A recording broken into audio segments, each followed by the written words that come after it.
commencer par faire une texture visuelle avec un petit peu de gris de pen. Attention parce que c'est très particulier.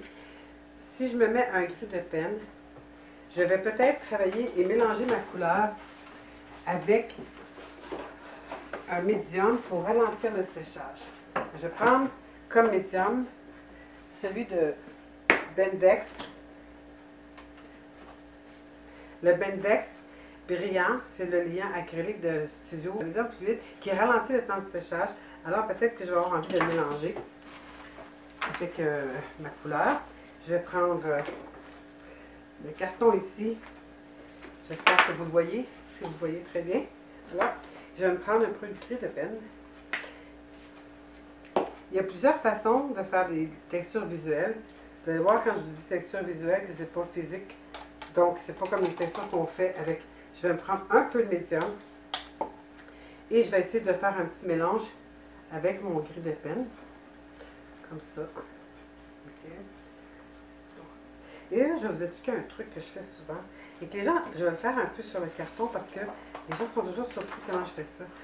Un peu ici, si je me prends une couleur, je vais venir remplir mon rouleau. Et pour la remplir, pas besoin de peser. Juste laisser glisser votre rouleau. Comme ça. Et si j'arrive et je mets une couleur, je vais en chercher un peu plus. Comme j'ai mis un liant, ça ne sèche pas tout de suite. OK? Juste pour, avant que j'aille sur mon truc, juste pour vous montrer comment je peux faire des textures visuelles, pour l'expliquer plus clairement. Ça, c'est vraiment un truc qui m'est arrivé. Vous savez, j'ai une pointe ici, OK? Et puis, je peux prendre la pointe de mon rouleau et juste faire ça comme ça. Voilà. Et ça fait une texture visuelle. Ce qu'on appelle une texture visuelle. Simple. Je me plante, je mets mon rouleau sur une pointe comme ça, tout simplement, et je viens gratter avec mon rouleau. Voyez-vous, ça fait une texture visuelle. C'est une façon de faire. Je vais vous en faire un autre. Et c'est intéressant parce qu'on peut s'amuser à faire des textures visuelles. Et voilà, et je vais vous en montrer d'autres. Parfois, on peut utiliser de l'eau et une pipette. Après ça, je vais en faire sur mon carton. Vous allez comprendre, donc ça va être plus simple. Je vais prendre une pipette. On travaille souvent les produits vitrails avec ça, mais ça peut servir à bien autre chose. Je vais prendre la pipette et on pratique un petit peu sur un carton comme ça. On laisse couler l'eau. On n'a pas besoin d'alcool, juste l'eau, l'acrylique travaille très bien, surtout qu'on a mis un produit qui ralentit le temps de séchage.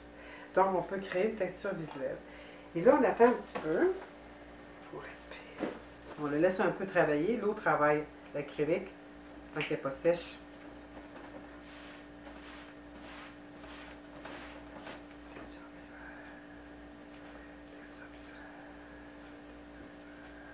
Et voilà.